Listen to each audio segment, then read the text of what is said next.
গল্পের শুরুতে আমাদের সমুদ্রের ধারে এক মেয়েকে দেখানো হয় যার নাম জেনিফার। সবাই তাকে আদর করে জেনি বলে ডাকে। জেনি তার বন্ধুদের সাথে একটি বোটে ছিল, কিন্তু তাদের বোটটি ঝড়ের কবলে পড়ে সমুদ্রে ডুবে যায়, যার ফলে সে ভেসে ভেসে এই তীরে এসে পৌঁছায়। কিন্তু এই মুহূর্তে সে কোথায় আছে সেই সম্পর্কে তার কোনো ধারণা থাকে না। তখনই সে দেখতে পায় যে তার এক সঙ্গী সমুদ্রের ধারে পড়ে আছে। সে তাকে টেনে পানি থেকে বাইরে নিয়ে আসে। সে খুবই মারাত্মকভাবে আহত ছিল। জেনি তার ক্ষত দেখে জঙ্গলের ভেতরে তার জন্য পানি আনতে যায়। সেখানে সে একটি নারকেল পায়, কিন্তু নারকেল কাটার জন্য তার কাছে কোনো ছুরি ছিল না, তাই সে পাথর দিয়ে সেটি ভাঙার চেষ্টা করে। যখন সে আবার তার সঙ্গীর কাছে ফিরে আসে তখন দেখে তার মৃত্যু হয়ে গেছে। এটা দেখে জেনি পুরোপুরি ভেঙে পড়ে, কিন্তু ততক্ষণে সে বুঝে যায় যে এই দ্বীপটি পুরোপুরি জনশূন্য, সে ছাড়া এখানে আর কেউ নেই। এরপর সে আবার জঙ্গলের ভেতরে যায়। সেখানে গাছে ঝুলে থাকা একটি ব্যাগ দেখতে পায়। সে জোরে জোরে ডাকতে থাকে, কিন্তু বুঝতে পারে এখানে কেউ নেই। ব্যাগটির ভেতরে আরও কিছু জিনিস ছিল, যার মধ্যে ওষুধও ছিল। আর যখন সে ওষুধের তারিখ দেখতে চায় তখন দেখে সেটা 1994 সালের। তখন সে বুঝতে পারে যে আজ থেকে অনেক বছর আগে কেউ না কেউ এখানে এসেছিল, যে সম্ভবত এখান থেকে আর কখনো ফিরে যেতে পারেনি। এরপর জঙ্গলে সে আরও কিছু খুঁজতে শুরু করে। সেখানে সে একটি পড়ে থাকা গাছ দেখতে পায়, যেটি খুবই শক্ত এবং সম্ভবত অনেক বছর আগেই এখানে পড়েছিল। গাছটি ভেতর থেকে পুরোপুরি ফাঁকা ছিল। এরপর রাত হয়ে যায় এবং জেনি পাতার নিচে পুরো রাত কাটায়, কারণ রাতে বৃষ্টি হচ্ছিল। পরদিন সকালে সে দেখে যে ওই দ্বীপে 3 জন মানুষের কবর রয়েছে। এরপর সে তার সঙ্গীকেও সেখানে দাফন করে দেয়। একই সাথে সে সমুদ্রের ধারে কিছু মাছ দেখতে পায়, যেগুলোর শরীরে গভীর নখের দাগ ছিল, কিন্তু সে সেদিকে বেশি মনোযোগ দেয় না। তার খুব ক্ষুধে লেগেছিল, তাই সে সেই মাছগুলো ধরে খেয়ে ফেলে। জেনির পুরো বিশ্বাস ছিল যে এখানে কোনো না কোনো রেস্কিউ হেলিকপ্টার তাকে খুঁজতে আসবেই, অথবা কাছ দিয়ে কোনো জাহাজ যাবে যাদের সে ইশারা করে এখান থেকে বেরিয়ে যেতে পারবে। কিন্তু সারাদিন অপেক্ষা করার পরও আশেপাশে কেউ আসে না। রাতে জেনি এক জায়গায় ঘুমিয়ে পড়ে। পরদিন সকালে ঘুম থেকে উঠে সে দেখে যে তার বন্ধুর লাশ, যেটিকে সে দাফন করেছিল, সেটি সেখানে নেই। এটা দেখে জেনি পুরোপুরি ভয় পেয়ে যায়। সে বুঝে যায় যে এই দ্বীপে কোনো না কোনো ভয়ঙ্কর প্রাণী আছে। এখন সেই প্রাণীর মোকাবিলা করার জন্য সে সামনে থেকে একটি কাঠ ধারালো করে নেয়, যাতে রাতে যখনই সেই প্রাণীটি তার কাছে আসবে সে কাঠ দিয়ে তার উপর আক্রমণ করতে পারে। রাত হলে সে সেই প্রাণীর জন্য অপেক্ষা করতে থাকে, কারণ এছাড়া তার আর কোনো উপায় ছিল না। পুরো রাত কেটে যায়, কিন্তু সেই প্রাণী আসে না। পরদিন সকালে উঠে সে দেখে সমুদ্রে কিছু একটা ভাসছে। জেনি সাঁতরে সেই জিনিসটির কাছে যায় এবং দেখে সেটা একটি স্যুটকেস। যখন সে স্যুটকেসটি নিয়ে ফিরে আসছিল তখন সমুদ্রের নিচে তার চোখ পড়ে, যেখানে একটি খুব বড় গর্ত ছিল। কিন্তু জেনি সেই গর্তটির দিকে বেশি মনোযোগ দেয় না। যখন সে স্যুটকেসটি খোলে তখন তার ভেতরে জুতা, কাপড় আর কিছু ছবি ছিল।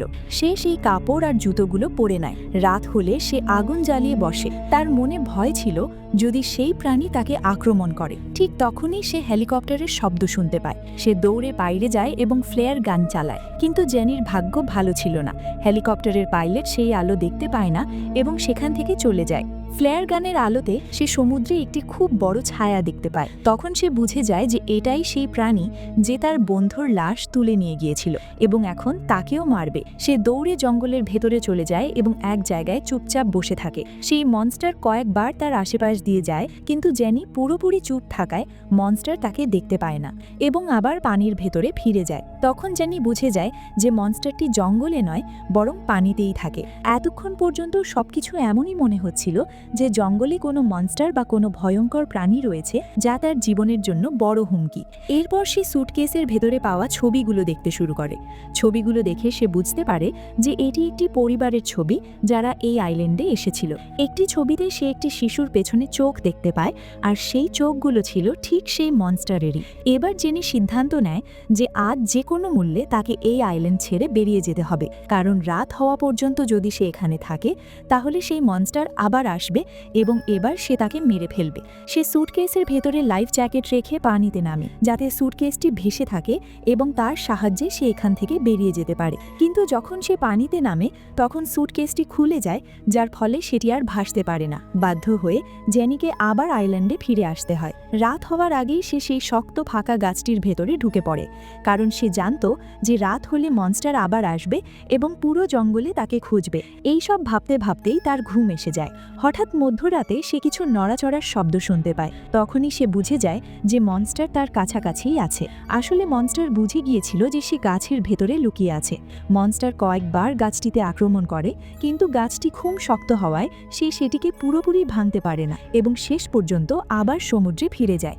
পরদিন সকালে বাইরে এসে সে দেখে মনস্টার গাছটিকে অনেকটাই ক্ষতিগ্রস্ত করেছে। ততক্ষণে সে বুঝে যায় যে মনস্টার শুধু রাতেই আসে, দিনের বেলায় সে কখনোই পানি থেকে বাইরে আসে না। তখন জেনির মাথায় একটি আইডিয়া আসে। সে সমুদ্র থেকে একটি খুব বড় মাছ ধরে এবং সেটিকে গাছে ঝুলিয়ে দেয়, যাতে রাতে মনস্টার এলে মাছটি নিয়ে এখান থেকে চলে যায়।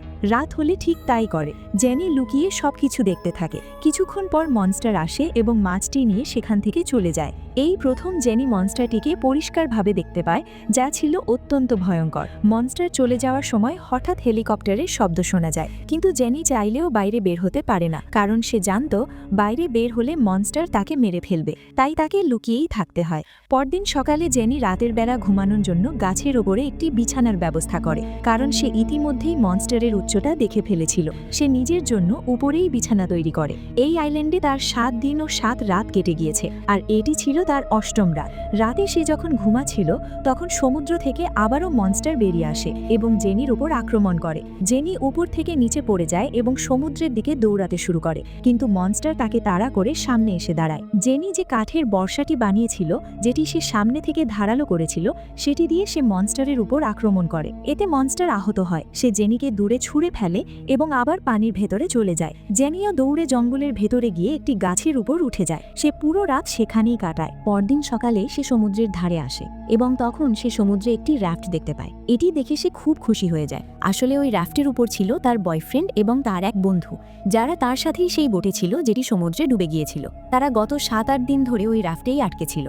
জেনিকে দেখে তারা তীরে চলে আসে। জেনি তার বয়ফ্রেন্ডের সাথে দেখা করে খুব খুশি হয় এবং তাদের দুজনের জন্য মাছ ধরে রান্না করে। এরপর জেনি তাদের সবকিছু জানায়, এই আইল্যান্ড কতটা ভয়ঙ্কর আর কিভাবে প্রতি রাতেই সমুদ্রের ভেতর থেকে একটি মনস্টার এই আইল্যান্ডে চলে আসে, আর সে যে কোনো জীবিত জিনিস দেখতে পায় তাকেই টেনে সমুদ্রের ভেতরে নিয়ে যায়। জেনির বয়ফ্রেন্ড ও তার বন্ধু তার কথায় বিশ্বাস করে না। জেনি দুজনকেই বলে যে তাদের একজন সঙ্গী আগেই মারা গেছে এবং তাদের আবার পানিতে ফিরে যেতে হবে। সে বলে রাত হওয়ার আগে যদি তারা এখান থেকে না বেরোয় তাহলে মনস্টার এসে সবাইকে মেরে ফেলবে। কিন্তু তার বন্ধু বলে গত 8 দিন ধরে তারা পানিতেই আটকে আছে এবং সে আর কখনো সেই পানিতে ফিরে যেতে চায় না। জেনি তার বয়ফ্রেন্ডকে বোঝানোর চেষ্টা করে, কিন্তু সেও তার কথা মানে না। তবে জেনি সিদ্ধান্ত নিয়ে নেয় যখনই সুযোগ পাবে সে তাদের রাফট নিয়ে এখান থেকে চলে যাবে। একসময় সে সুযোগ পেয়ে যায় এবং তাদের রাফটে উঠে পড়ে, কিন্তু তার বয়ফ্রেন্ড ও তার বন্ধু তাকে দেখে ফেলে। সে বেরিয়ে যাওয়ার আগেই দুজন মিলে তাকে ধরে ফেলে। জেনি পুরোপুরি নিয়ন্ত্রণ হারিয়ে ফেলে, তাই তার বন্ধু তার উপর আক্রমণ করে, যার ফলে জেনি অজ্ঞান হয়ে যায়।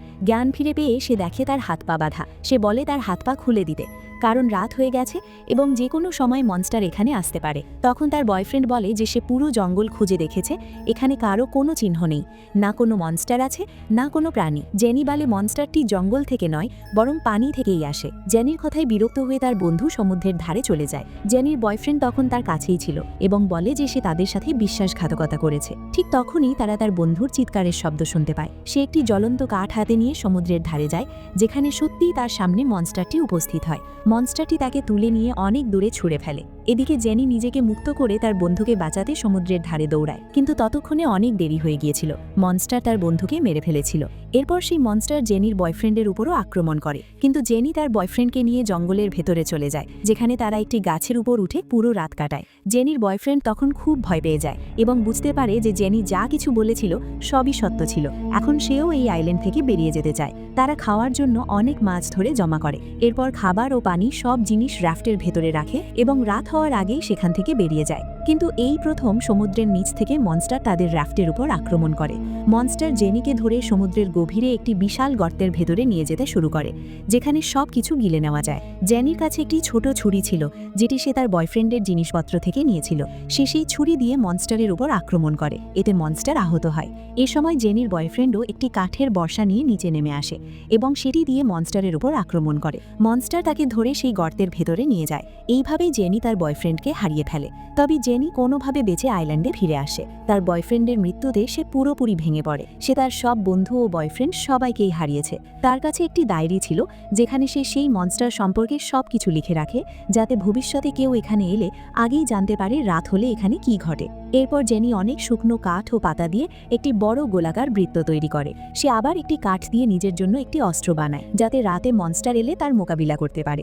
এরপর রাত নেমে আসে। মনস্টার আবার সমুদ্র থেকে বেরিয়ে আসে এবং খুব রেগে থাকে, কারণ জেনি তাকে আগেও কয়েকবার আহত করেছিল।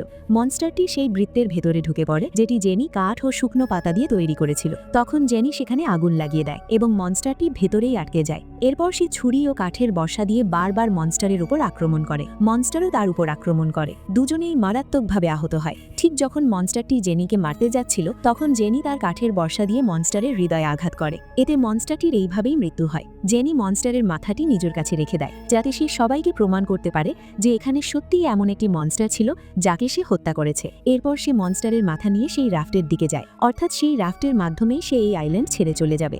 এরপর আমাদের দেখানো হয় সেই আইল্যান্ডটি, যা পুরোপুরি আগুনে জ্বলছে। সম্ভবত আইল্যান্ডের আগুন দেখে কেউ না কেউ সেখানে আসবে এবং কাছাকাছি রাফটে থাকা জেনকে উদ্ধার করবে। আর এরই মধ্য দিয়ে মুভিটি এখানেই শেষ হয়। গল্পটি কেমন লাগলো কমেন্ট করে জানাতে পারেন। ভিডিওটি ভালো লেগে থাকলে একটি লাইক দিতে ভুলবেন না। তো দেখা হবে অন্য কোনো গল্পে। সে পর্যন্ত ভালো থাকুন, সুস্থ থাকুন সবাই। আজকের মতো বিদায়।